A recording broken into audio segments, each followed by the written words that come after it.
You're right, mate. When it comes to feeling tight or stiff or achy, probably one of the first things that comes into your head is to stretch that area or that muscle or whatever is generally not feeling great. But is that always the right thing to do? Well, a lot of the times, no. And I want to give you an example here today. So I'm going to use my client Jared in the picture here.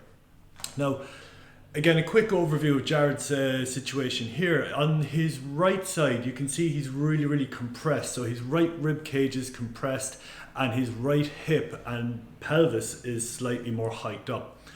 And as a general rule with the body as well, whatever's happening on one side, the opposite is happening on the other.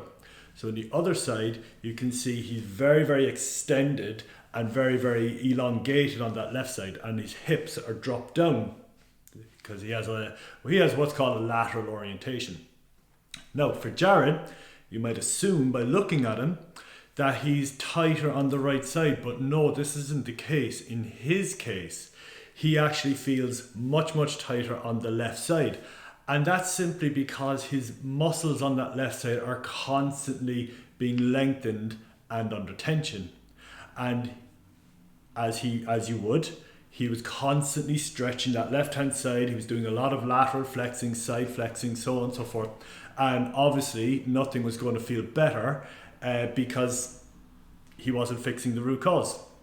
So despite the stretching giving him a bit of short-term relief, it obviously wasn't giving him long-term relief or long-term results.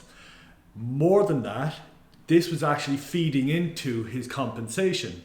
So the more he stretched here, the more he was going to compress on the opposite side. So if anything, he was actually making things worse. Now I'm going to do another video on how to start addressing these problems, but I wanted to touch on a few things here first.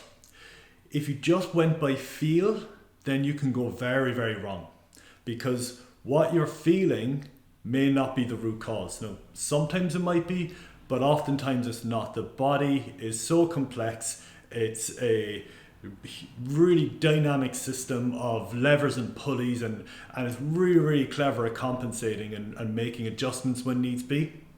So whatever you're feeling may not be the root cause of what's causing that feeling. So you gotta go a couple of layers deeper to really get to it and then fix it. I really hope this video helped and made sense. I really hope you don't go stretching every tight muscle that you have, because like I said, it's probably not doing any good and it could very well be doing a lot of harm. So keep an eye out in the next video, in which I go through some of the things that I use to start fixing Jared's compensations and bring him back more in line. Talk to you soon.